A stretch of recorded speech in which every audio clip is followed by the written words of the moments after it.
Coming to you live from the Chamber of Haunters Studios, this is Haunting You. I'm your host, Leslie Reed. And I'm Keoni Hutton. Welcome, everyone, back to the Haunting You podcast, and happy May. Holy smokes. Yesterday was halfway to Halloween. Yesterday was halfway to Halloween, April 30th. Can't be right. Right? Like, we are literally halfway through the year, 6 months to go until the big night, which means 5 months to go until we are, like, set up and running. Live. Which means, like, 3.5 months to go before I have to start, or 4.5 months to go before I have to start setup. And let's be honest, 3 months, 3.5 months. Really more like 3.5 months. That is accurate. Oh, I don't know what it is. Like, it's really a difference of a day. But now that we are on the backside of halfway to Halloween, It feels so much more real. I'm freaking out. Yeah. And being not ready yet. Not ready. Very, very not. Well, I take that back. We are a little bit ready. We're a little bit ready. We have a lot of the things that we needed. Like, we have most of the haunt. Yes. All my crap is here. Like, we're probably not as far off as I think we are, but I'm still freaking out.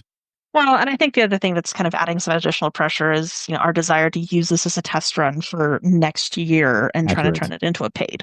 So that piece certainly adds some additional stress and anxiety to the situation, because we really do want to treat this as kind of a dress rehearsal style.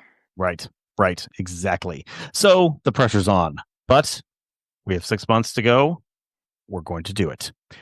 On that note, I had a very interesting conversation today with my neighbor. Really? Who just happened to be out walking the dog. She just happened to be out walking their brand new dog. They just got a rescue. I could not tell you what it is, but it is adorable and sweet, and let me rub her belly. She was very sweet. Anyway, they love Halloween, and yes, they do want to help. Not clear yet how they want to help, but at the very least, they're going to be doing concessions of some sort in the vicinity. Sweet. Yeah. So we're talking more. And they have a teenage daughter who is interested in haunting potentially. So, like, we're starting to get the help is trickling in. Oh. And Jazz just got her orders. She is going to be assigned to a naval base an hour away from us for a school from September to December. And so then where are they sending her? Halloween. Say again? Then where are they sending her? She got orders to a ship in Norfolk, Virginia. Okay. So four hours from us, which is not bad. She'll still be relatively close. Yeah, but the fact that she'll be an hour away at Halloween, she's helping. Yeah, she is. So I've got the family down the street. I've got Jazz. We'll see who else I can wrangle. But the help is starting to trickle in. Cough, cough, hint. Mine will depend on how many more things. How many more emergency vet visits you have? Yeah. Oh, because Kaylee also is ready to be spayed. Oh yeah, it is that time. It is that time. Poor thing. So that also has to be. God. Oh my gosh, you guys are just gonna be living at the vet for the next couple months. That's literally been this past 3 weeks. Yeah. I'm so sorry. Give all the pets lots of cuddles for us. Like, they've been getting a lot of them. Like right now, Alan's got 3 of the 4. At some point, he'll probably send somebody in to me. I've had all 4 of them in my office at some point with Nala in the crate, so she can sleep and not have anybody eating her food. It's a merry-go-round. Poor things. Yeah, but we get them taken care of because they are absolutely. We love them and we need them. Exactly. Yep, and this is also why we have pet insurance, which I need to go submit everything to. That helps. Yes, it does. So what I really want to talk about today is why I am so freaking energized. And that is, of course, because we were at East Coast Haunters Convention last weekend. Oh, no, my God, it was a blast. I had so much more fun than I was expecting. This was in Pennsylvania, right? This was in Pennsylvania. It was at hang on, let me pull it up so that I have the actual proper name of it. We're going to get accurate information? We are going to get accurate information. John's not here to keep us in check, so I've got to make an effort. Yeah, that's going to be risky. Indeed. It's The always Greater risky when there's no John. Philadelphia Expo Center. It was at the Greater Philadelphia Expo Center in Oaks, Pennsylvania. And honestly, it was a much smaller venue than I was expecting. It Hmm. kind of reminded me of like the where the stock show was in Denver. Like it's not a Oh, okay. massive convention center. It very much felt more Hmm. like stock show esque than Okay. convention I center mean, esque. that makes sense given where you are in the world. Definitely true. Like it definitely a much more rural area, but holy crap, they packed a lot into it. Like I was Yeah. impressed. I was surprised. This is only the second year for East Coast Hunters Convention, but it's put on by Transworld, the same people who do the biggest trade show in the industry in St. Louis every year. So Like you mean this people is with a budget? people with a budget. Yes, this is their show, and there was a little bit of headbutting between Fear Expo and Transworld for a variety of reasons. Some of it personality driven. Not there was a lot of we don't need two trade shows, and so like I have a lot of loyalty to Fear Expo because they did a lot for us. And Yeah. so I went in kind of wanting to hate it because just out of a sense of generic like loyalty Hmm. to an organization that no longer exists. I understand it's silly. Don't judge me. I hear you. But that's how I went in. Yeah, I mean, and there's definitely, Transworld has the reputation it has rightly and wrongly for a variety of reasons. But the thing is it is the industry trade show. It is It the is industry trade the show. industry. Absolutely. And, anytime that you're kind of tweaking the status quo, there's going to be conflict. There's going to be, Yes, absolutely. And that's not a prickly bad thing. feelings. And Like that and no, that no, like it's that not. will help people do better in many cases. But all of the politics aside, I went in wanting to hate it and I couldn't. Like I couldn't. They put on such a freaking cool show. I was very impressed. My only critique of them was they didn't have obvious signs showing what row you were in. So it was very difficult to like Mm, to find a find an specific. address of a booth and find that specific booth. Like I spent my about 20 minutes first thing trying to find the Chamber of Hunters booth because I had to go see Robert Knowlton, president of the Chamber of Hmm. Hunters, who I have spoken to for years on Zoom and never once freaking met in person.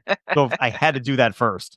Yeah, But I had a very hard time finding it because I could not figure out where the 200 row was. Which is this direction 200? Is this direction or like which way is it going? I couldn't figure it out. I eventually right. found it. That was a little bit frustrating. But like if See, and that's this the is why only we don't critique put I you in charge have, of navigating boats. accurate. That is accurate. But like if that's the only critique I had, That's I take it back. There were two critiques. The other one was all the classes cost money. mm, $35 if you buy it ahead of time, $45 at the door.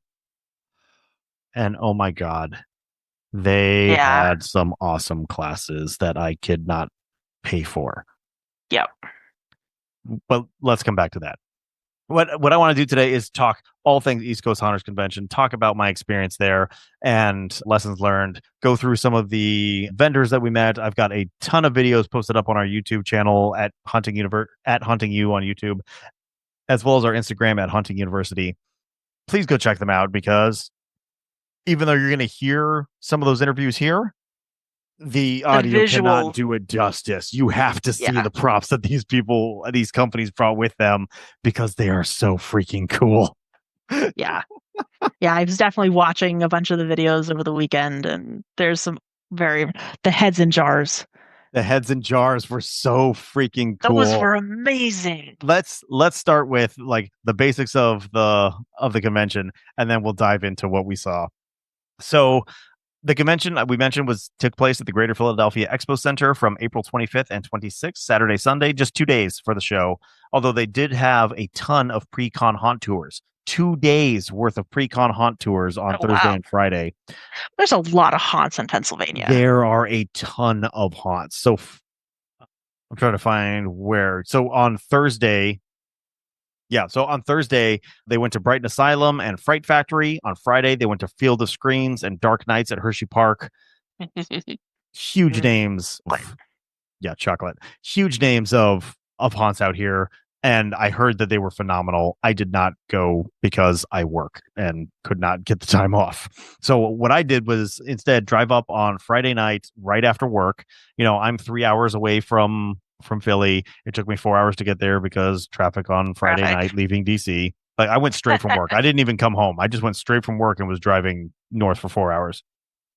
Got to the hotel, passed out, and then next morning I was there bright and early to check in. Check in took a bit of time because everyone, you had to go and get your wristband first, and then you could stand in line to actually get onto the show floor. And so big line there, big line there. I should have gotten there earlier. What I time did you was get there? very much at the end of the line. I got there at 9 o'clock. Show floor Oh, opened at nine yeah. thirty. Yeah, you should have gotten there I earlier. should have gotten there earlier. I wish I had gotten there earlier because then I would have had more opportunity to like walk the line, talk to people, get interviews there. Hmm. I failed is what it comes down to. It's okay. So We it's forgive you. I appreciate that. Instead, I was standing in line waiting for my wristband, and by the time I had my wristband, show floor was open. So like it actually kind of worked out because I went from getting my wristband basically onto the show floor immediately. Hmm. But I didn't get to talk with anyone waiting in line like I had hoped to. Right. Hey, But princess. the moment I walk in, it's just like heavenly angels, a chorus of angels singing in my ears as I smell the fog from Froggy's Fog and hear the screams from Poison Props and see Doug with VFX throwing eyeballs at people already. Like, Yes. I'm home. Yep. And it very much felt like a homecoming. Like I have not been Yeah. to a convention in a while, so it was great to have the opportunity again and catch up with a lot of friends from the industry. So Hmm. I loved that. So Yeah. back to the basics though, if you ticket sales, you could get a $65 ticket for Saturday and Sunday, which gets you access to the entire show floor. Or if you have just one day, $50 for Saturday, $40 for Sunday. Same thing. It gives you full access, as well as access to the East Coast Christmas show, which was I'm going to say an annex off on one side. It had its own little hall that was definitely separate from the rest of the show, but a surprising number of vendors. Like it was larger than I expected. Hmm. Lightorama was there. X Lights was there. They were doing seminars about programming Christmas lights. They had a Okay. ton of like LED vendors and light vendors and prop vendors in the Christmas side as well. Plus, Santa and Mrs. Claus were there to say hello to the children, Of course. which was Amusing. a thing. Yeah, it was exactly. It was amusing. It was funny. I didn't spend a ton of time over there, but I I love using my Christmas lights controllers to do stuff, to do lighting stuff for the haunt. I use Lightorama. A lot of people use X lights, very similar like programming style, but I think it makes perfect sense to have these two shows co-located together because there's a ton that I can take from either side to use for either one. Hmm. Yeah. So There's definitely a good bit of crossover. there is definitely a good bit of crossover. My only regret from this weekend was I didn't get a chance to interview anyone from Lightorama. I would have loved to. Well, that would have been fun. It would have been fun, but I got very much trapped on the show floor. That's okay because I was doing a lot over there. So we just talked ticket sales. Let's talk about the seminars for a moment because here are some of the names: Hmm. Ben Armstrong from Netherworld, Patrick Barbary, Legends of the Fog, Randy Bates, Bates Motel and Haunted Hayrides, Yeah. Mandy Gibson, Laurel's House of Horrors, Alan Hops, Dark Hour, Haunted House, John LaFlamboy, Hell's Gate, like Brandy Morris, Brandy B Studios. These are freaking huge names Yeah. in the haunted attraction industry. And they were giving classes here at East Coast. Like, holy shit. The opportunity to Hmm. Learn. learn from these legends of the industry. What an opportunity. Like Alan Hops, From Ceiling to Floor, Rooms to Die For, Deep theming, wild characters and haunt design, how the stories we tell mold our creations and shape the guest experience. 20 mega tips for amazing haunt design. Alan Hobbs taught 3 classes. 3. Like that right there, a master class Yeah. in haunt design right there. I really think you would have enjoyed this one less. Upcycling clothing into costumes. Mm-hmm. Katie Lane taught that. Stand up and stand out, creating an original character. Brandon Morris. This one was interesting. Hayrides of Horror, the ins and outs of the haunted hayride business. Not something I have any interest in, but a lot of people Right. do. Yeah. Keep your staff motivated. Ideas for staff engagement and retention. Chris Schrader from Halloween Nights at Eastern State Penitentiary. You want to talk about a big haunt? That's a big haunt. Yeah. Oh, and And a a guy very, from very important topic. a very important topic. And I really wanted to take this one. My computer's doing crazy stuff. Kinetic creativity, using motors to bring props to life. I'm pretty good with Mm, motors, but what I'm not good at is translating the circular motion of the motor into a linear motion or, making it do other things. That would be super helpful. yeah. So, like, huge names teaching classes, but it annoyed me that they cost money. And that was something that I think Fear Expo Kind of spoiled us on excelled at because every single class was free unless you were taking something home and you had to pay for the materials, materials. which is totally reasonable. Absolutely. 100%. So that was a little bit frustrating. And especially like for, home hunters, those who do not have a ton of money, you got to choose. And Yeah. ultimately on this one, I chose to put my money into stuff for the haunt rather than education. And that's such a hard decision to make. Like Mm-hmm. it hurt a little bit. Yeah. That being said, I'm really excited with what I got. I am too. We'll get there. We'll get there. So that's the seminars. We talked about the haunt tours, and yeah, they were in their second year and absolutely freaking packed. So I'm excited to see what happens for year 3. I would not be surprised if they sought out a new venue Venue. because like the show floor was packed with vendors, but on top of that, it was packed with people. Like Mm, there were okay. easily over 10,000 people in that room on Saturday. No doubt in my mind. Like Mm-hmm. absolutely freaking packed. And especially for a show in its second year, I think that is an Yeah. incredible return. Yeah. And again, on the one hand, we are talking Transworld to funding. So Huge they name certainly recognition. have the budget, they have the capacity, and they have that name recognition to make those things happen Yeah, in a way that, smaller conventions that we've been to and supported certainly have to work a little bit harder on. exactly. But Exactly. with that said, it's nice to see, some of these big names supporting these, let's call them more regional conventions and acknowledging that, hey, not everybody can go to Transworld who wants to go to Transworld. Like it is very much industry pros, whereas, with these types of things, anybody can go and get in. Yeah. Yeah. Absolutely. Something else that they did that I thought was super cool. They had a whole section dedicated to local haunts. So local haunts were able to set up a booth, and I didn't see any like walkthroughs set up, although there were a couple of like mobile escape rooms that set up little mini escape rooms in there. Mm-hmm. But there were haunts there selling their merchandise. They were recruiting actors. They were handing out flyers with their calendar for the season, getting their name out there to Mm-hmm. exactly the clientele that they're trying to get to come to their Right. attractions. Right. Like, absolutely the best idea I have seen, getting local haunts to come out and promote themselves.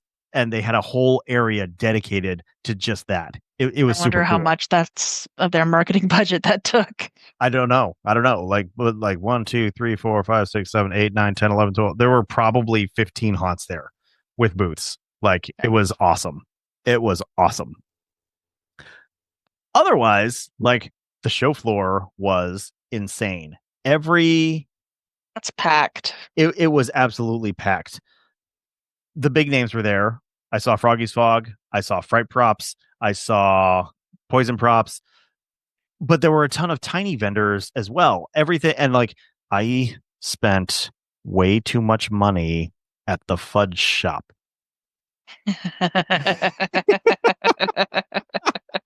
They had like gourmet chocolates, and the fudge was, oh my god, it's so good. And then chocolate covered almonds is what I bought because I love them. It was so good. But they weren't even the only chocolate vendor there. There was another one that had the most freaking realistic horror chocolate that I have ever seen. They had like organs. They had a severed foot with the grossest on top. They had like bones, all made out of chocolate, but painted to look so freaking realistic. That's awesome. It was so freaking cool. The name of that, it was Chocolate Treasures, chocolate to die for. Take a bite into fright. Like that's solid marketing skills it's right there.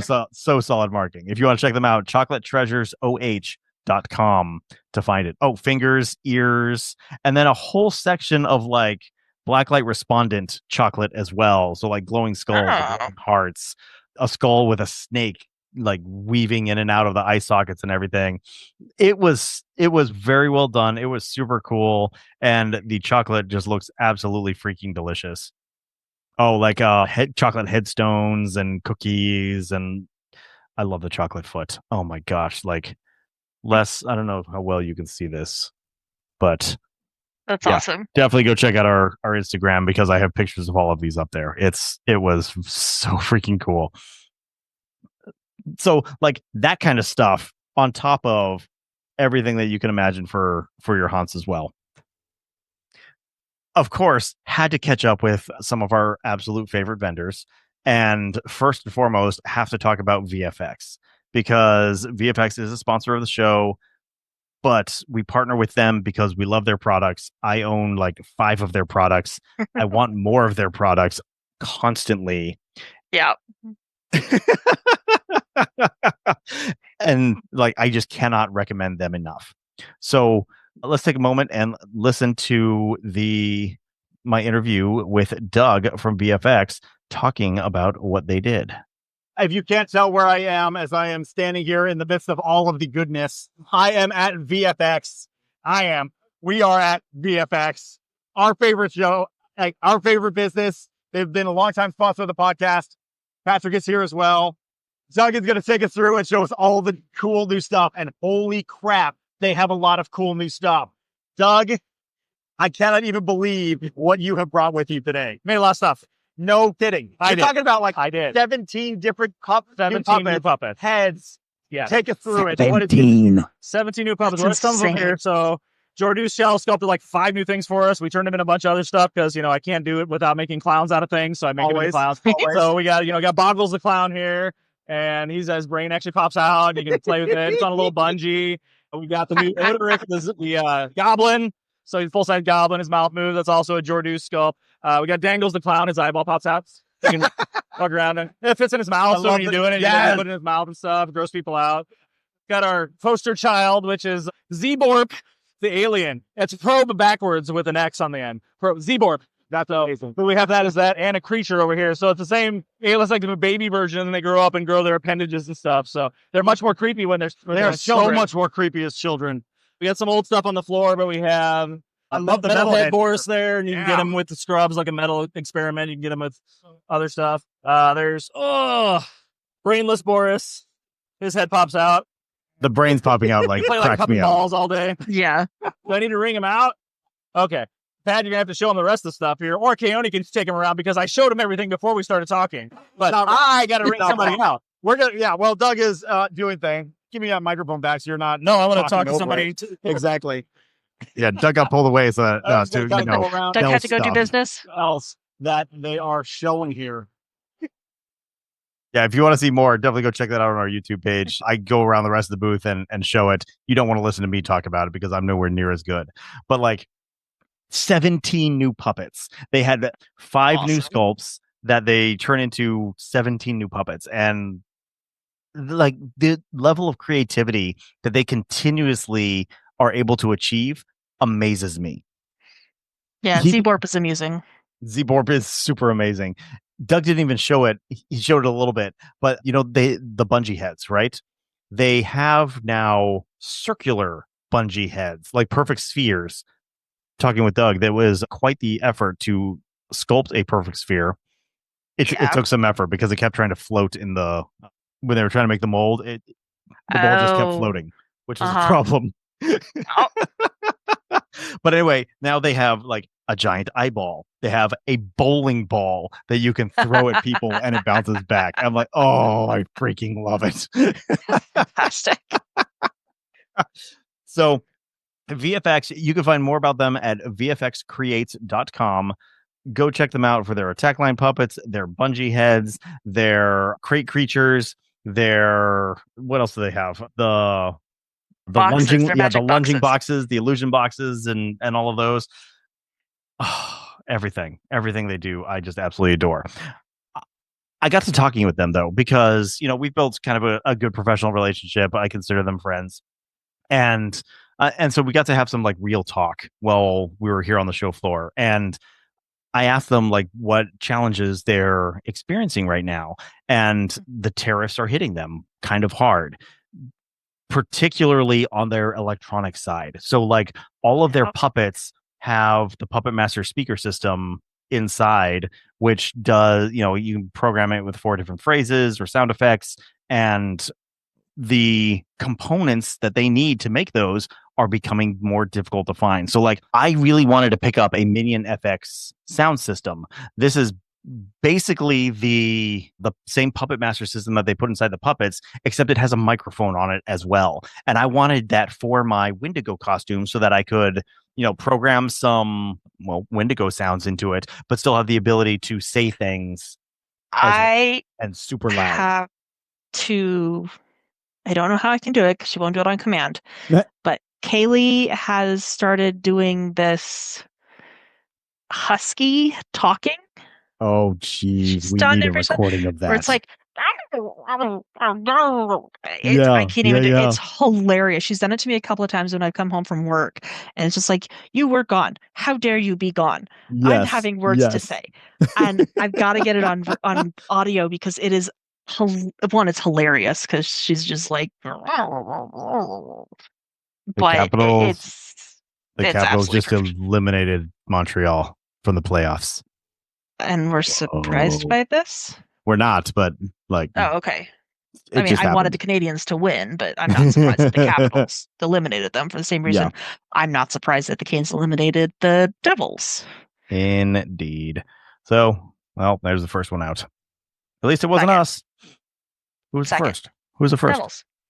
I forgot about the Devils. I'm pretty sure the Devils were out like yesterday. You're correct. The Devils were out yesterday. Okay, Devils were first, then it's Canadiens. Yeah, Devils were first, then the Canadiens. All right, we'll see what happens tomorrow. Yeah. no comments. Yeah, exactly. The Avs are fighting for their lives again. It's how we roll. But captain, my captain. Yeah, but anyway, so they're experiencing shortages of the parts that they need for creating their electronics, which is going to affect them, and it's probably going to affect pricing as well. It's going to affect pricing. Yeah, and that was something that I heard kind of consistently as I was, talking to vendors. Everyone was saying the same thing: get your orders in early because they cannot guarantee pricing the closer we get to Halloween, because there's just so much unknown right now.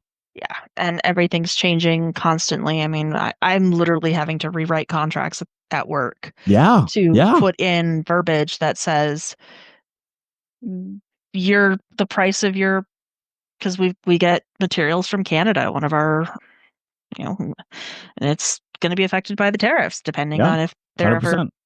So not 100%. Literally putting absolutely. Let's be clear on that. I'm not saying they're going up 100%. I am saying yes, it is definitely making an effect. In some cases they are. In some cases they are. China, 145%. Yeah. Are we 45 now? It's 145 now. Oh, mother. Yeah.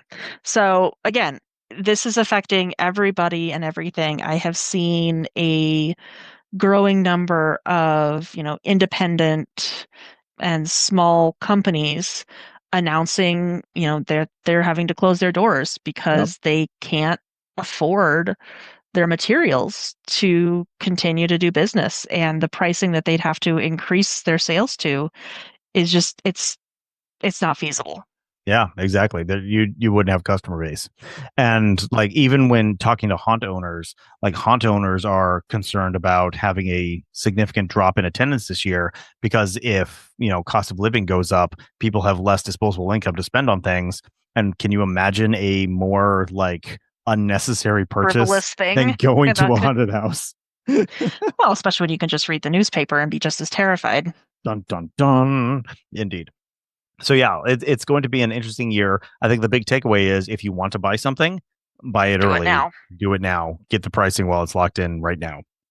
So that was VFX. And also, in addition to that, if you know of, small independent companies, buy from them as much as you can. Yeah. Support your local companies. I love the cheap crap that we can buy at Spirit, but these small, pop-ups, they're not gonna have an easy time surviving. Yeah, the tariffs. Absolutely. And absolutely. Once they close, it is highly unlikely that they will reopen in the future. And that's not anything against any of them. Every single one that we've ever worked with and know are amazing. It's just, it's a lot. You put your heart and soul into these businesses, into these companies, into these products, and then things completely out of your control just prevent you from continuing on. And it's a lot to try and restart that. Seriously. You mentioned rebuild. You mentioned Spirit, and I haven't heard anything specifically out of Spirit yet, but I have seen previews of Home Depot and Lowe's. And in both cases, they're talking about raising prices like $150 on some of their biggest props. I'm trying to find the post again. It was in Hunter's Hangout. I think it was in Hunter's Hangout. It was in one of my groups. Yeah. Yeah, but halfway through the year, there's a big show that shows gets everybody revved up. Not even revved up, but for buyers to get their orders in for Halloween. And yeah, I'm not finding the post. But yeah, pretty much across the board, all of Home Depot's props are going up about $150 this year on the big stuff. Yeah. So that was what we saw at VFX. The other huge name that I absolutely had to talk to, of course, Fright Props was there. And they had not only a massive booth that took up the space of 4 booths to showcase all of the props that they have, or not even all the props, all of the components they have. But also they had a cash only store where you could go and, pick up components for all of the builds that you're doing. So let's hear from Scott with Fright Props to hear what they brought to the show. All the things. They brought all the things. I am at the Fright Props booth. We make a ton of our own props, and we use Fright Props products to help us do that. And I am here with Scott to talk about all of the things that they can offer to help you build your own props as well. So, Scott, It is an absolute pleasure to meet you. You as well. I love your products. Please take us around and kind of tell us what you do. Sure, thanks. Well, yeah, nice to have you here. Thanks for coming by. I think we'll start with what we're probably best known for, which is pop controllers. Absolutely. So we have a full line of pop controllers, starting with the Feekaboos here. So let's go from kind of your basic one output, no audio controller, all the way up to adding features as you go along, adding additional outputs, adding sound, adding all sorts of other features. And as we come around the corner, we'll get into the flex controllers, which are the next sort of level up. This is where you have lots of outputs, lots of features. If you're doing an advanced, like a full show control, a lot of escape rooms use those. We use them on some of our more advanced props because we also own and operate poison props. So a lot of the props we build will have flexes on them if they have a lot of movements. Sure. So all this stuff is just all about controlling the things that you make, making cool stuff. And then we go into some of the props that we actually make here. So the mechanisms, like our swinger mech here, motorized swinger, some of our flopping arms and legs. I love the movement on the arm. That is fantastic. And so, we're also known for, making a lot of those pop mechanisms that sort of moves things around in the haunt, either motorized or pneumatic. So there's a motorized picture turner, motorized arm swiper. We also love lighting effects, of course. So this is a fluorescent lighting fixture simulated that can have different patterns on each bulbs. And then another product we're really known for are talking skulls. So we have several different models, some that just have eye and mouth movement. Others of them will have head turn. And then the most advanced is what we call a 3-axis skull. And that's a skull that has full motion. So it's got tilt, it's got pan, it's got up and down, jaw movement. These all sync automatically to audio. So they're super useful and you can program them if you want. Sure. Most of our users just sync them automatically to an audio track so that they can change out what it says. Yeah. And then, of course, lighting. Lighting is huge. You can do everything you want in your home, but if you can't see it, no one's going to know. You got it. Yep. So we have anything from the little nano spots to the high-end Precision Z floods and spots, and then tons of flickering devices as well. So lots of flicker controllers with different types of outputs for different types of lighting. Yeah. And then, we're also kind of known as a parts shop. So if you have an idea, you want to build something, we like to try to sell the parts to do it. So we have pneumatics, everything you could ever need for any pneumatic effect. Solenoid valves, cylinders, tubing, fittings, everything. Yeah. And what I really appreciate about what you guys do is you offer kits that have everything that you need in one solid package to build props with. That's right. Exactly. So you're not having to what size is this? Match it up. It all comes ready to go. Exactly. We love to have starter kits, especially for people who are just getting into working with pneumatic. Yeah. They can get a kit, they can start to learn the basics, and then they can go from there. Exactly. So, exactly. Motors as well, of course, another big thing in building Halloween props. We have the motors we sell individually, as well as dedicated motor controllers like the Picavolt. Yeah, and I love the speed controller. Yep, exactly. And then, often more for escape rooms, but we do also do linear actuators, which are like a motorized cylinder. They can sort of extend and retract on, with a controller. A little bit slower than pneumatics, but you don't need air. Exactly. And they are mostly, like I said, used in escape rooms, so they can't operate continuously like pneumatics do in a haunt, because they have duty cycles, so they need to rest. But there are some haunts where that might come in handy in some areas as well. Sure. And then, of course, the big wall of triggers here is always exciting. So, how do you get this stuff to actually activate? This is all the different, motion sensors, beam sensors, wireless control. Yeah, all the wireless triggers. Yep. So, stat math, of course, are classic. So basically, we try to go from start to finish of any project. It's like, I want somebody to do this, then this happens. What do I need to do that? Everything that you could possibly need. One stop shop. Make sure you can supply it here. And then part of my job is actually taking care of that customer service end of it. It's where people will email me hey, I want to do this. And my job is to break down what you need to do that. Yeah.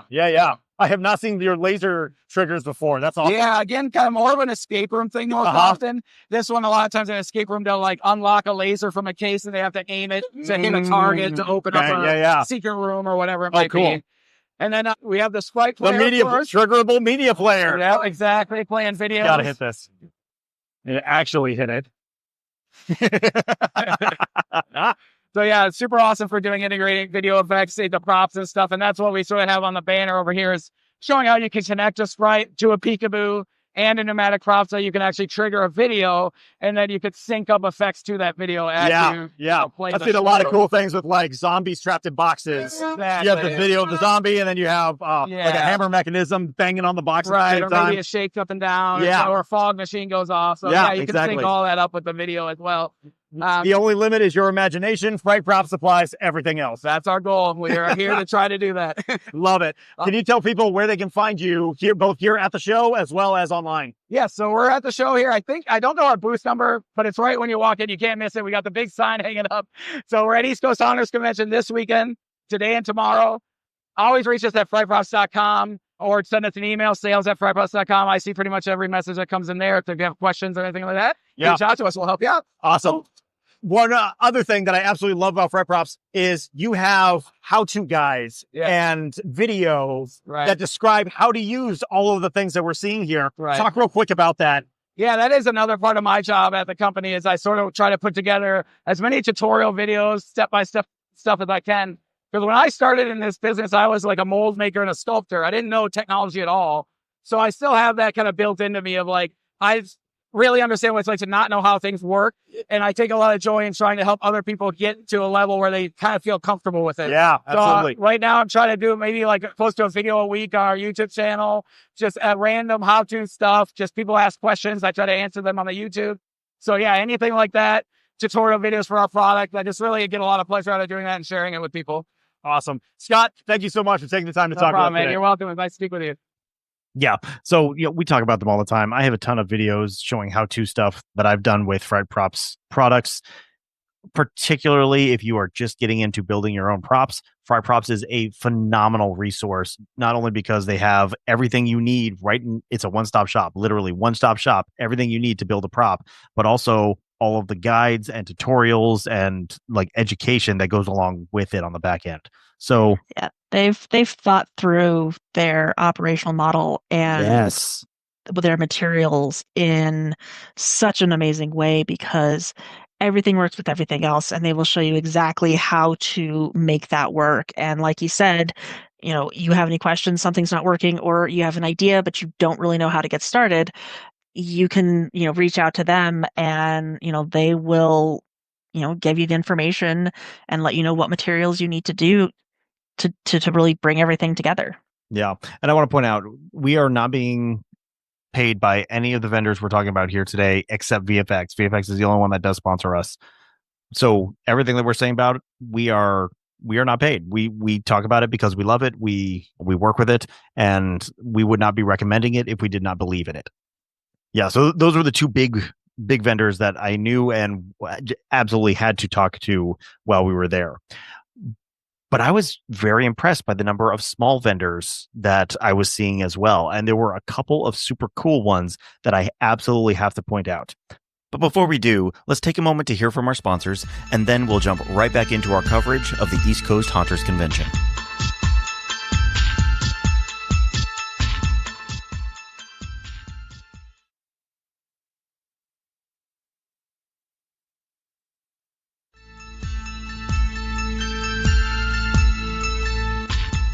Les, let me introduce you to Screen Tees.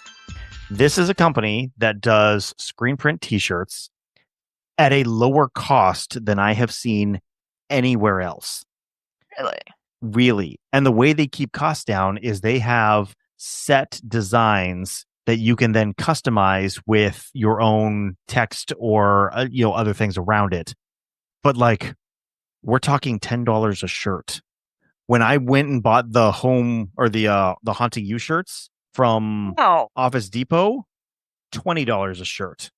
I found another place, if you get the order quantity high enough, I could get $18 a shirt. I've seen one as low as $15 a shirt. I have never seen $10 a shirt. This is the absolute lowest customizable t-shirt I have found anywhere for screen printing. So let's listen to my interview with Scream Tees. Hey everyone, Keoni back on the show floor at East Coast Haunters Convention. Of course, we are always looking for more ways that we can advertise, get our name out there, and, bring a little bit more money for the haunts. And I think I just found a company that hits all three of those. So I am here with Zach with Scream Tees to tell you all about their products. Zach, how you doing today? Good. How are you? I am fantastic. What caught my eye here was, of course, your banner behind you that says your slot and haunt gear, your spooky location, which tells me that you are doing some level of customization. Tell us what Scream Tees is all about. So we decided to make it really easy for haunters and on a pro level and at a home level to be able to sell merch at their location and, get their name out there. So you guys pick the design, we drop in your name, location, tagline, whatever it is, and then we ship the shirts out to you. We've got about a 10-day lead. So everything is real quick. We don't have to wait on anything. You're not trying to find artwork. You're not trying to find the right files or trying to find a designer.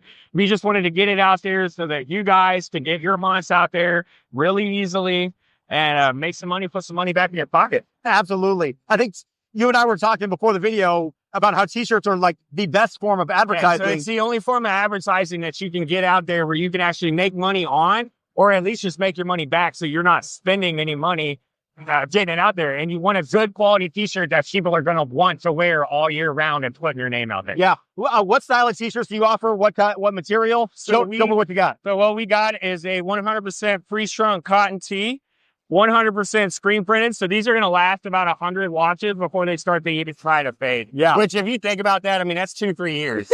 Unless you're wearing it every day. Yeah. So these are going to last a long time. They're a good quality, lightweight retail shirt that people are going to want to wear. Now, I think that makes a big difference. Absolutely. What amazed me, though, was the price point. What's the price per t-shirt? So for the black and white designs, they are $10 a piece, so a 24 piece minimum. And the full color designs are $15 a piece with a 72-piece minimum. That's absolutely unbelievable. What's your secret? How do you keep costs so low? We do everything in-house. Yeah. That's the biggest thing. These screen print, we did the designs. We do all the work for it. We don't outsource anything. And that's what makes a big difference. Absolutely. If people want to find you here at the show, what's your booth? And of course, for those who can't make the show, where do they find you? So screentees.com is where you're going to be able to find us. You can order everything right from the website. I honestly do not know my booth number. I have no. It's back. That seems to be a theme. Yeah, exactly. None of us did. Well, awesome. Zach, thank you so much for taking the time. I appreciate it. Thank you. Yeah. So this is where we're getting t-shirts from now on. Yeah, no kidding. Because I cannot beat that price anywhere else. And I asked him if he has any Wendigo designs. You know what he told me? He's working on one. What's a Wendigo? Well, let me help you. Exactly. So I'm going to try to work with him to come up with a Wendigo design that they can then use for their own, and then we can take advantage of. Yes, definitely. But yeah, screamtees.com if you want to check out for your own spooky t-shirts. And yeah, like black and white, $10 a piece, full color, $15 a piece, 24 order minimum to make that happen. So yeah, super excited about that. Moving on. I love jack-o'-lanterns. Do you now? I've never noticed that. I really love jack-o'-lanterns. I love jack-o'-lanterns so much, like I have an idea for a tattoo that is a jack-o'-lantern, and one of these days I'm going to get it. Probably sooner than later. Anyway, You should. I agree. I came across this booth called Reaper's Harvest that had just some absolutely freaking cool jack-o'-lanterns and kind of a cool story behind the company as well. So let's hear from Reaper's Harvest. Hey everyone, Keoni here on the show floor at ECHC getting bumped. It is very busy today. Tons of people, lots of energy, and lots of new vendors showing off their wares. I just stumbled on one. This is their second show, just launched this year at Transworld. Reaper's Harvest has some absolutely sick stuff, and I'm here with their owner, Todd, to tell us about it. Todd, how are you doing? I'm doing great. How are you today? I am fantastic. What drew my eye here was, of course, your jack-o'-lanterns. Can we go in and take a look around? Yeah, let's go in from the beginning. You Love catch it. some of the signs. I absolutely adore these hanging ones with the pumpkin guts hanging out. Like, what are they made of? Tell me about the process. So it's foam and latex, and then we put in the guts part, and then the batteries are in with magnets, so they're really easy to take out and change the battery life. Yeah. And actually, my daughter designed that one, and that's our number one seller. I love that. So, how old's your daughter? Well, she just turned 12. So She's killing it. Start them early. Yeah. So you mentioned that you just started the company, launched at Transworld this year. What was your inspiration? What drove you to do this? So this is my second career. I sold a business that I had started, and I've always been a Halloween enthusiast. And I used to make all my own stuff for the yard and just get the kids excited about it. And then a lot of neighbors always wanted things. So I said, well, let's just turn it into something. So this is what we came up with so far. I am digging it. Talk price for a second. Kind of what's the price range of what we're seeing? So all the pumpkins, the hanging ones and any that sit on the shelf, the retail is $125. The show price is $115. Solid. These guys on the spikes are $229. Yep. And so we try and be a reasonable price, but the stuff's got a lot of custom detail. You can see there's some barbed wire in here. There's staples up in here. We've got stitching. We've got some blood. And like the level of detail on each one is just absolutely fantastic. Hand painted? Yes. They're all hand painted and hand stitched. So these are stitched here. Stitched with the barbed wire. We try to keep the price reasonable. Yeah. We also want the product to last several years. You're definitely not going to throw it away in a couple of years. This will last a long time. Absolutely. And these egg sacks are giving me the heebie-jeebies. Yeah. Tell me about them. So I wish we had a little darker setup because the green ones glow in the dark. You can kind of see a couple of them. I have black lights up there. And you can get them in two colors. This one's got the red. So this is kind of a feeding sack for a fighter. And then the green ones are more of an egg sack. So a little different. You can go either way. Absolutely love it. Tell me, where can people find you here at the show? And for those who can't make this show, where can they find your product? We are booth 628 here at the show. My website is darkersideofhalloween.com. That's the same for socials as well. So Instagram, Facebook is Darker Side of Halloween, which is our slogan. We always like to make things a little dark and creepy. I don't know if you caught the torso lantern up in the corner. I did not catch the torso He's got lights in his gut. There's candles in his gut. Oh, hell yeah. And he's a 360-degree prop. His back has also got some real detailing. But that is, it's real lightweight, but it's got lights in it. That's also very cool. Absolutely love it. Todd with Reaper's Harvest, really appreciate you taking the time out today. Yeah, thank you. 1, love brand new company. 2, it's a family company. His daughter's in there. His wife was there at the show as well. And they're just making some super cool stuff. Darkersideofhalloween.com. Those are intricate. They were super intricate. Like people, listen, go to YouTube, find my page at Hunting You, and look for Reaper's Harvest, because you cannot get over the detail. You have to see it for yourself. The staples, the barbed wire stitching, like, they're wonderful. They were so wonderful. Another new vendor that I just absolutely died for, Traumatic Studios is the name of it. And is this my heads and jars? What? No, this was not heads and jars. We'll get them next. Traumatic Studios had Wendigo props. So of course I had to stop and talk to them. It's a necessity. And I have come across the coolest brand new premiering at the show company that has some absolutely wicked props that are right up our alley. I want to introduce you to Shane with Traumatic Studios. Shane, how are you doing today? How's it going, guys? I'm Shane, president of Traumatic Studios. Tell us a little bit. You mentioned you just started this company in 2024. Tell us a little bit about the company and what motivated you to start it. So we started in 2024. We're based out of Holly, Michigan. I've always been in the haunted attraction industry from ever since when I was a little kid to now. I've always built props, and I was like, hey, I think there's a niche that I need to fill. We're going to make stuff, and we're going to back our customers with quality. So I'm super excited to debut all of our products for this year. We've got everything from midway games, motion animatronics, static characters. A lot of our stuff is based around, obviously, quality and to fill a need. A lot of people love the pumpkin stuff and love the Wendigo line, especially our Woodswalkers. I'm really excited about the game. That's been the hot one this year. That's a midway game. It's essentially like a beanbag toss. You toss the pumpkins at the crows to knock them down and win a prize. It's been a big thing this year. Take us around and let's talk about some of these props. What really drew my eye was, of course, the Wendigos, because we have a Wendigo-based haunt, and these guys are just absolutely fantastic. Tell me about them. Absolutely. So with these guys, obviously they're going to be bulletproof. So these are weather-resistant, coated with weather-resistant coating and a paint. So these things can be outside for years to come. These things are really budget-friendly and something that'll last you for years and be super reliable. We also, took no shortcuts with detail. Everything is hand-painted, hand-detailed. Everything's done in-house. This has been a really popular electric character for us. And in the back there, I'll show you guys. This is going to be our Jacko-Man pumpkin totem. He's also been a big one. People are loving the pumpkin. It's a highly detailed pumpkin character there that has adjustable heights. So if you can't stand him up all the way and you want him a little bit shorter, a little bit taller, you can do that as well. So he's very user-friendly. What are these made of? So those are constructed with a heavy-duty steel base, and then the whole thing is faux latex. And then it's a 2-part system, so the face is one piece and the body's another. So they come apart for easy storage as well. Absolutely solid. Do you do custom work? What was that? Do you do custom work? Absolutely. So we do custom work. You can email us at traumaticstudios@yahoo.com or just go on our website and then put an inquiry on there. We've done custom stuff for haunts all across the U.S. and Canada. So anything that you could dream up, we can probably do. What is the price range of your props? So our price ranges from anything. So this is probably our more budget-friendly character. You're looking at $698.98.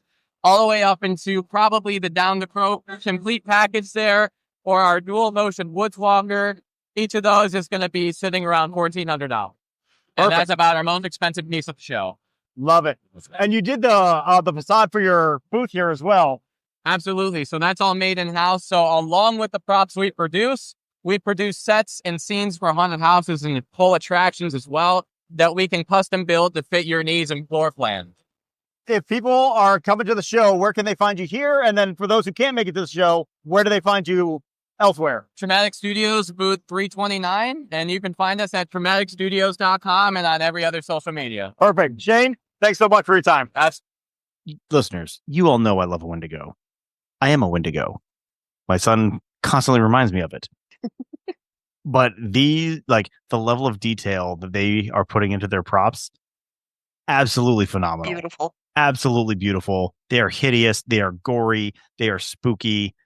I adore them.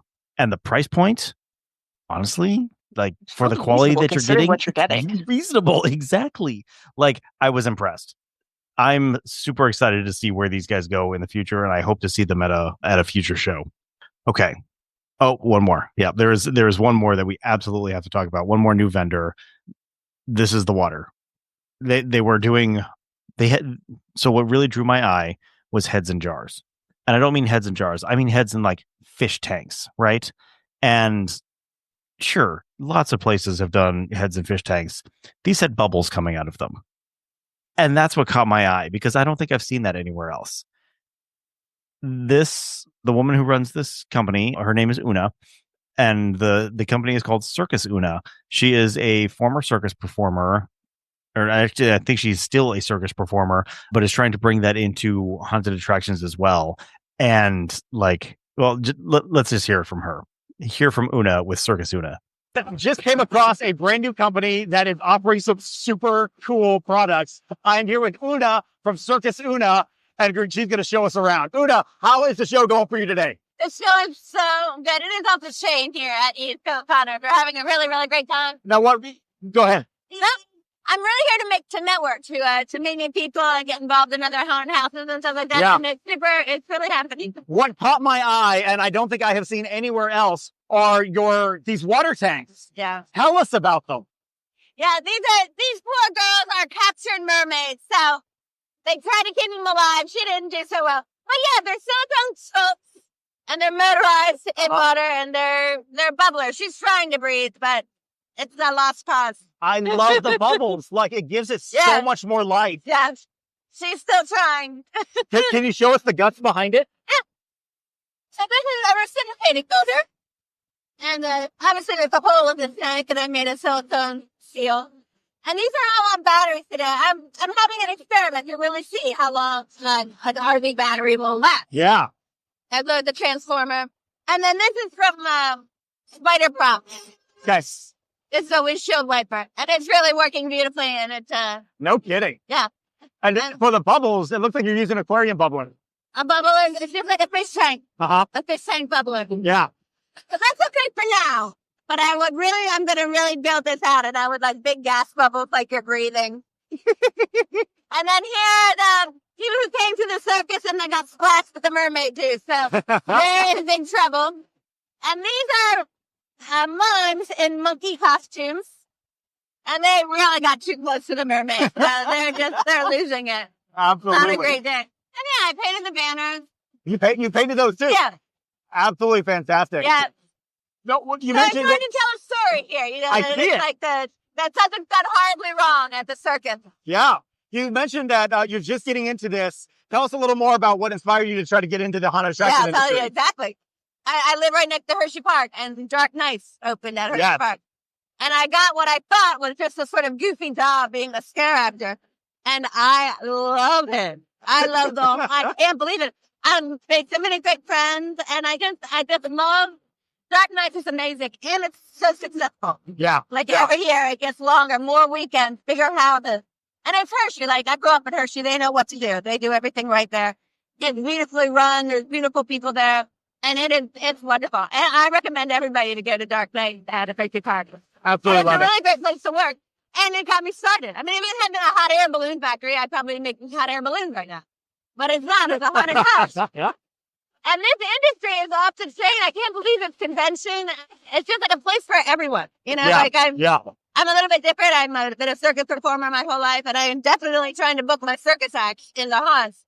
But I also, I'm an artist and I like to make all this stuff. So it just really feels like there's something for everybody and a fleet for everybody. Absolutely wonderful. I absolutely love it. If people want to find out more about you and your company, where should they go look? I'm easy to find. CircusUna.com. That's Una, UNA, Yep. CircusUna.com. CircusUna.com. Thank you so much for taking the time today. Yay! One, Yeah, those are awesome. they are so awesome. Like, there's motion, there's bubbles, all in a water tank, real water tank. Mm-hmm. And like, that's a level of complexity that you don't see very often with props. The setup looks super straightforward. Super straightforward. Like, you look at it, you're like, well, yeah, of course that would work. Why there wouldn't it? were home haunters out here who could do this. Like, Yeah. there are people listening to this podcast right now who could build something similar to this for their own haunts. But if you don't want to, go check out Circus Una, because she will do it for you, and they are super cool. I also love that, like, her whole booth is a story. There is a story behind everything that is happening here. And is that not like what we just freaking preach with our haunts? Yep. You got to have a story. You got to have a story. You got to have something Una, to tie everything together. Exactly. Una at Circus Una. Phenomenal. So glad to have met you. Cannot wait to see what you do in the future. So there were a ton of other vendors that we got the chance to talk to. There are more videos up on our YouTube. Definitely go check those out. But I do not have time to go through them all here. So at Hunting University on Instagram, at Hunting U on YouTube, go find them there. There are 2 more interviews I did, though, that absolutely have to share here. The first is our good friend Drew Badger from the Big Scary Show. Every time I run into Badger at a show, we just have so much fun talking and catching up and comparing notes and giving each other leads. And he's such a wonderful human being. And he's been in the industry so long, like, he knows so many people. He's the bedrock cornerstone of the haunt industry. Yes, absolutely. So here is my interview, sitting down with Drew Badger. We were actually at one of his friends' booths because Big Scary Show did not have a booth this year. And even when they do, Badger's still visiting everybody. That's it. He's still You're more likely to find him everywhere else. Yes, accurate. Than in the Big Scary Show booth. But we were sitting down at the Ticket Leap booth because he's good friends with the owner, and they had inflatable couches and things. So it was honestly, it was kind of nice to get off our feet for a few minutes and chat. So here's my interview with Drew Badger from the Big Scary Show. Hey everyone, Keoni here on the show floor at East Coast Hunters Convention in Oaks, Pennsylvania. We are chilling here at the Ticket Leap booth because they have wonderful inflatable couches, and it's nice to get off our feet for a few minutes. I am here with one of our good friends, Drew Badger of the Big Scary Show. Drew, how are you doing? Tired.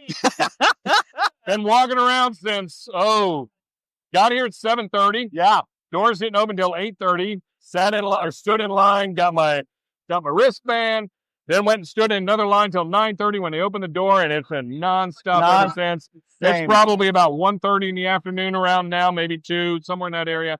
It's been a blast. The crowds have been unbelievably busy. You're probably hearing a lot of background noise right now because there's a lot of background noise out here. A lot of fun.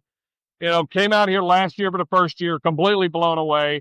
Second year, bigger and certainly better than ever because the results speak for itself. Look at all the people out here. Absolutely. There are easily somewhere between 2,000 people on the show floor right now at this moment. And that amazed me, especially for a show in its second year. How are you seeing it compared to last year? It is, the cool factor is still here. Yeah. Still got that really cool vibe. It's still a fresh and new show. Yeah. It's just bigger. It's louder. It's more boisterous. There's more kids. There's young kids like 5 feet away from us. But there's lots of neat stuff happening. There's classes going on. I see more seminars and classes offered this year. Yeah. There's a Christmas show over here. I walked through the Christmas show. Over there. I could not believe how many things they had over there too. That's one of the cool things about Trans World. You can go over to the Christmas show, sit down, and just chill. And it allows you to do that here too. Yeah. The seating may be limited, but the quiet factor. When you get tired of too many clown horns and too many whatever that noise is, then you can just kind of go peace out over there for a while. It's very nice. Totally. And I'm impressed by the number of lighting companies that are over there. I see a lot of potential things that I can bring into the haunt as well. So having those two shows co-located, super helpful. And with all the people who take their 12-foot skeleton November 1st and then put a Santa hat on them and stick them out in the yard, or don't even move them out of the front yard, it's perfect. Yeah. Now, this show is owned by Transworld. Yeah. But it is a convention. It is not a trade show. This is a haunters convention. It's not a horror convention. You're not going to meet the guy that played victim number 7 in the 13th, Friday the 13th, whatever, like you would at some other show and pay $80. No. This is a haunter enthusiast, Halloween enthusiast, actor, home haunter, makeup artist type show. This gives off, for those of you who are old enough, like me, do you remember Midwest Haunters when it was in Columbus, Ohio? Had a really cool, laid back, just kind of cool Halloween vibe. Yeah. This show absolutely has that vibe. It's a lot of fun. It's not stressful like a trade show. I mean, I'm sure the people want sales, but there's a lot of people buying. There's just that real mellow, let's all just come here, have a good time, talk Halloween stuff. Yeah. And that's what's happening. And that's what makes this such a cool show. There's a good subset of education that it's happening here as well. I saw Alan Hops is doing a couple of seminars. I wish I jumped on one of those earlier, but didn't realize until too late. But lots of good education happening on top of everything that's happening here on the show floor. I've never taken a class. Well, obviously second year. I didn't sign up for anything like that. So I don't know how the class sizes are going, but I assume they're very well attended. The level of experience with the people who teach it is off the charts. Absolutely. You mentioned Alan Hops, probably the best in the business for teaching everything. Yeah. You want to make blood, you want to build a face mask, you want to build a probably working chainsaw that'll cut heads off from 50 yards. He'll probably know how to build it. Yeah. But, the level of expertise of people who are even local, why, you don't need to bring in somebody from the West Coast. You could, obviously, but, there's 50 million people within a 5-hour radius of where we're sitting right now. Sure. Or more. I don't know, but Jesus, somebody's good at something and they're out here teaching this stuff. There's lighting, like you said, makeup, costuming, distressing costumes, all sorts of really cool things.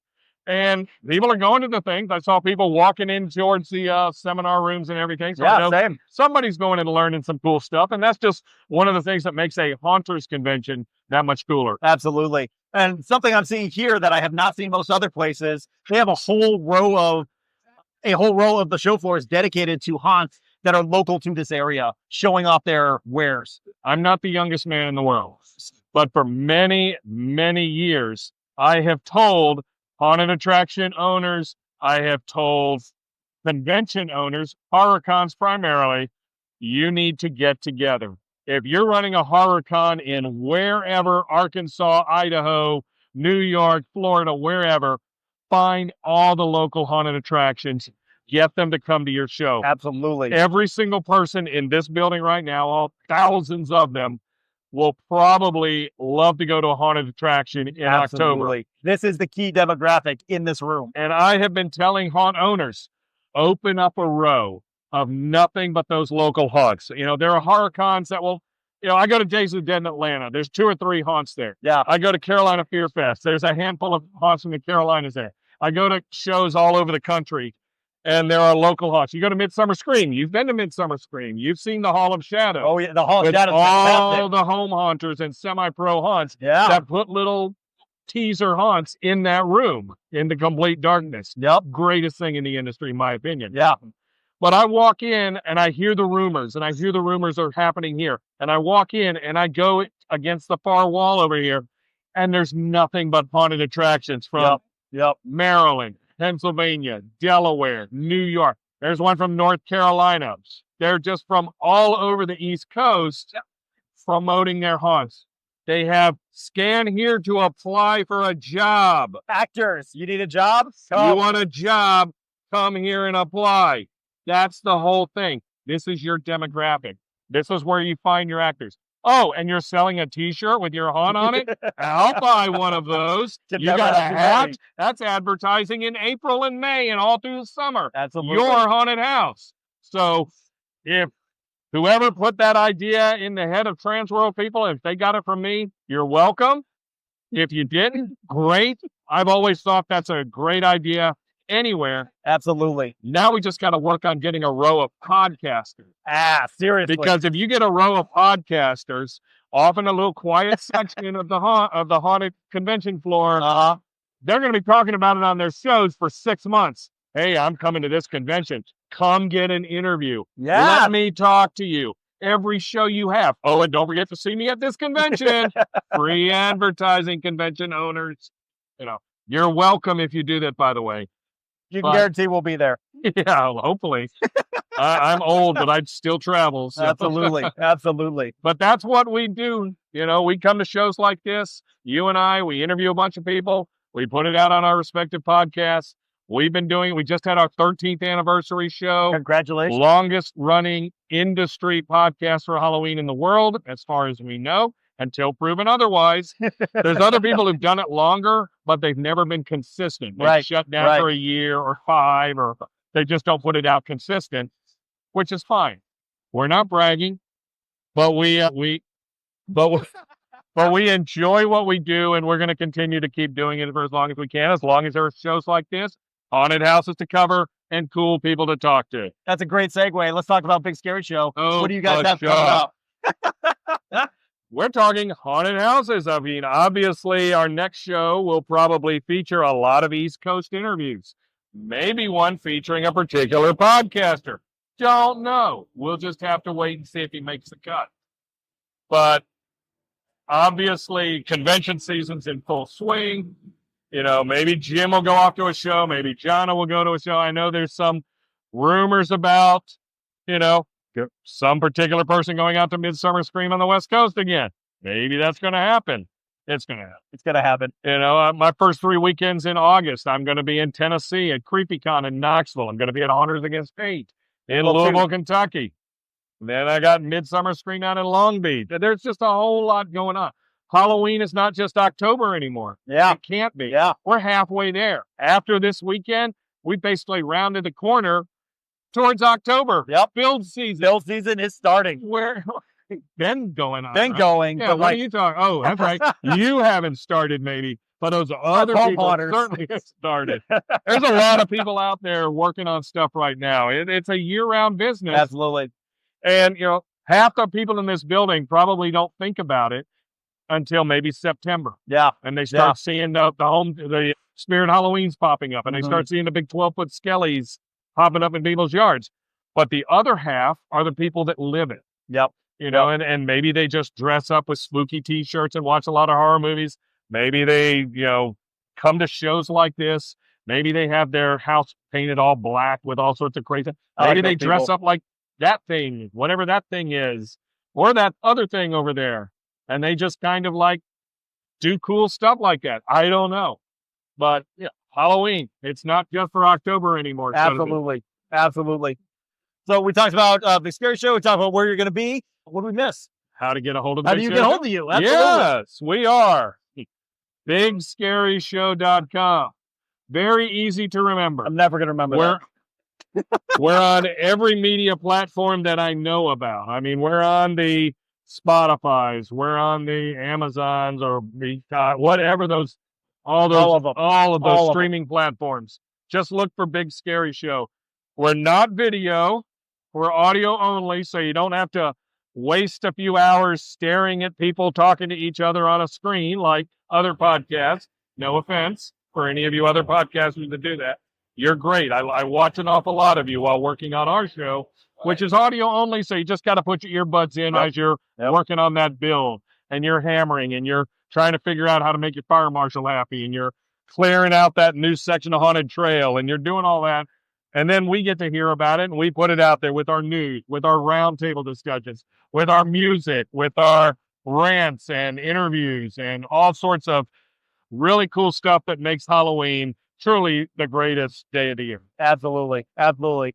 Drew, it's always a pleasure to see you. Thank you. BigScaryShow.com. BigScaryShow.com. Always a pleasure, sir. Always great to see you. Yeah, thanks for We're just chilling out here with some beverages, and my feet are I almost have feeling back in them, so it's probably time to start walking around and talking to more people. Seriously. If you are here at the show, go check out, look for Badger, look for me. Check out. I'm the one in a black shirt, so I'll be easy to find. Easy to find. Oh, yeah. Thanks, all.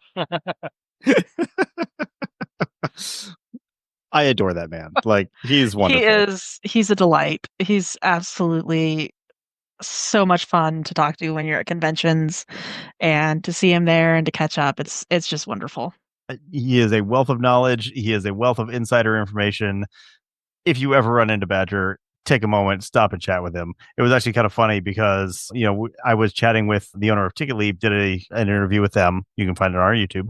And while I'm doing that, Badger's just chilling, resting his feet. And he's scrolling through his social media and looking at coverage of East Coast, and finds a guy who, posted a picture of himself being at the convention. And then he looks up and the guy is standing there.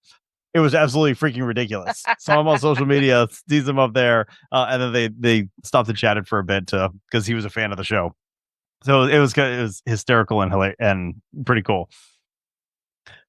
Well, I think we're over an hour at this point. We're well past an hour. We're well past an hour. But of course, we cannot finish out an episode until we have the Chambers Corner.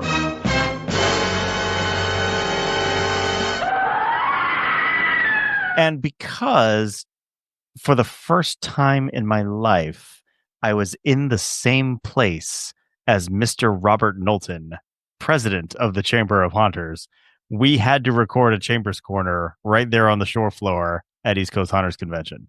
So check out the special, for lack of a better word, live version of the Chambers Corner from Rob Knowlton.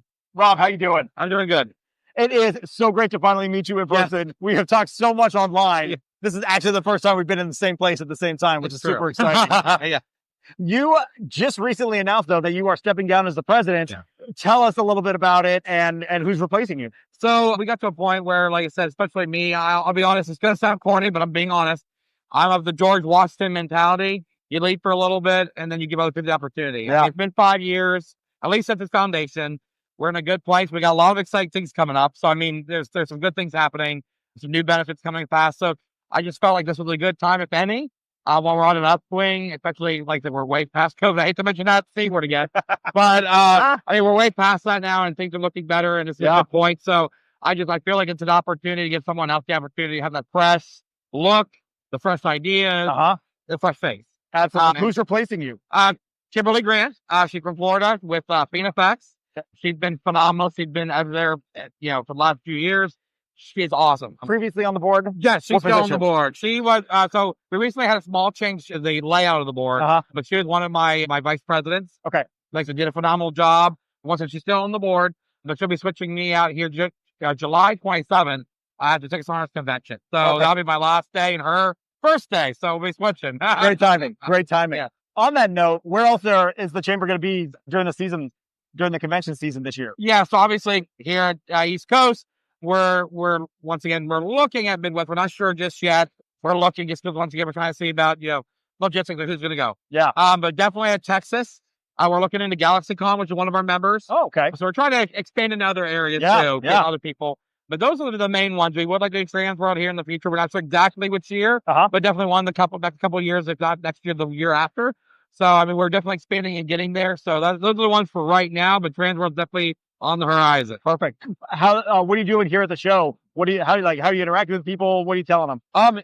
Man, it's been awesome. We've been very busy. We've gotten some member sign-ups, so that's awesome. And it's been totally worth it. I'm more of a people person, so I like to be with the people, talking to them and trying to figure out how can we help them.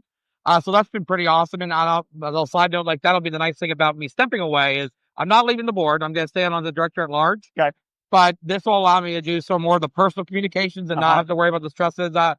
Kimberly and the rest will have to worry about that. Yeah. But I'll still be there to really help out. And the chamber's awesome. And it's been a great way for me to bring not only some key benefits, but that family-centered kind of mentality. Sure. To the chamber, to the industry.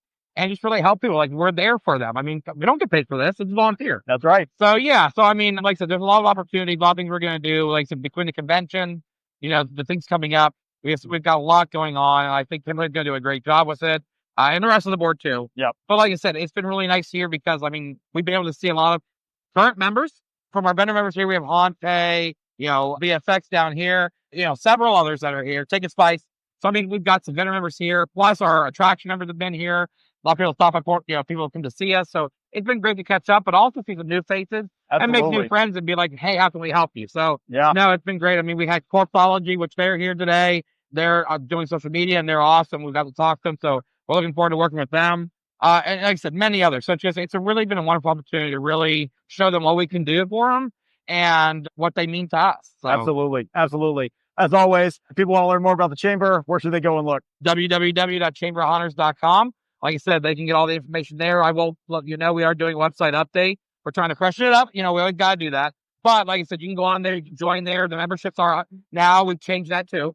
It's $150 straight price. Okay. We're trying to align ourselves more like a chamber because we're a chamber of commerce. Yeah. So we're trying to do a lot of things that align as such between benefits and the pricing. So it's a one straight pricing for all the benefits, and we help you any member in any way. So like I said, www.chamberhunters.com. You get information, or you can reach out to us at chamberofhunters@gmail.com for more information. Perfect. Rob, always a pleasure. Thank you. Thank you, Rob. And of course, it was such a pleasure to meet with you and chat with you. We've got dinner after the show just so we could talk a little bit more kind of about what the chamber is doing.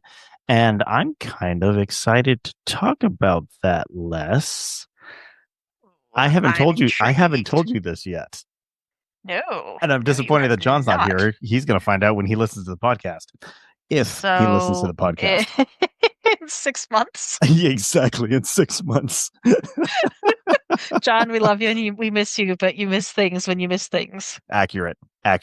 So the chamber is getting ready to kick off he's calling them like lunch and learn sessions, where we're talking about starting maybe once a quarter, or once a month, maybe once every couple months, something along those lines. And the idea is that on a weekend day, middle of the day ish, got to find a time where it's good for the entire country, to invite people onto this lunch and learn, where they'll bring in an expert to talk about a topic and help people learn skills. It's all virtual, so anyone from anywhere in the country can participate, and it's open for questions. Like it's an opportunity for people to interact with experts and learn some new skills. And I'm very excited to say that the Haunting You podcast will be hosting these lunch and learn sessions. Ta-da! So John will find out when he's hosting. Yeah, exactly. So we have tentatively scheduled the first one. I'm a little bit afraid to say anything because it is tentative, but we are shooting for May 18th at 3 p.m. for the first lunch and learn session. So mark it on your calendars, but please mark it on your calendars with pencil because it may change. And then tune in to the Chamber of Haunters on all of their social media to keep up on announcements of when the lunch and learn sessions will occur. Do they have a topic for the tentatively scheduled round one? It's probably going to be more of a vendor spotlight. Okay. But I don't want to reveal who because it's not locked in yet. Got it. Perfectly reasonable. I think so. So I'm very excited about these lunch and learns. If you're not able to make it for the actual event, it will of course be put up on YouTube, no paywall or anything, so that everyone can see what happens and go back and reference it after the fact. Okay, where does that leave us, Les? With a lot to do and a lot coming up. And I love what we're doing. I love the industry that we're in. I do too. I am so excited for this year. There is so much potential. There is so much I have planned. Now it's time to start executing. So we need to get to it. Of course, go check out the Haunting You podcast on our website, hauntingyou.com, just the letter U. You can, of course, find the podcast there, as well as any podcast streaming app. We are available on it. If you find a podcast streaming app where we're not available, let me know, because I would like to get on it and I need to know things like that. And of course, check out all of our social media, facebook.com/hauntingyou, just the letter U, at Haunting University on Instagram, and at Haunting You on YouTube. Those are the best places you can find us. All of that is available from our website, hauntingyou.com. As well as any updates from the Chamber of Haunters. We will also be including those. So if you miss it on their social media, it will be on ours. Accurate. So, Les, wrap us up. Alrighty. Well, we have just had a wonderful review of the East Coast Haunters Convention. And while I am firmly planted in mountains, clearly next year I'm going to have to try and do a lot more traveling to be able to join you at these little adventures. Indeed. So with all of that said, thank you all from us here at Haunting You, to all of our listeners, to all of our sponsors, and to everybody in the industry, and happy haunting. Bye, everybody. We are incredibly grateful to all the sponsors who make this show possible, especially our premium sponsors, the Chamber of Haunters and VFX. You can learn more about our premium sponsors by checking out their websites at chamberofhaunters.com and vfxcreates.com. Check out our website at hauntingyou.com for more information on everything that we do.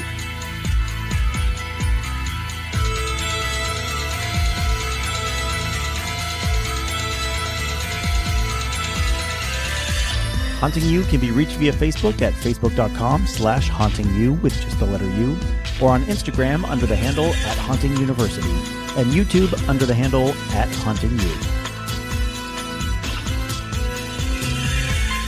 Haunting You is a production of Sanguine Creek Entertainment. All audio clips and sound effects are used under a Creative Commons Attribution or Public Domain license from Purple Planet Music at purple-planet.com or the Sound Bible at soundbible.com. Please see the show notes for more information on all the clips used in this episode.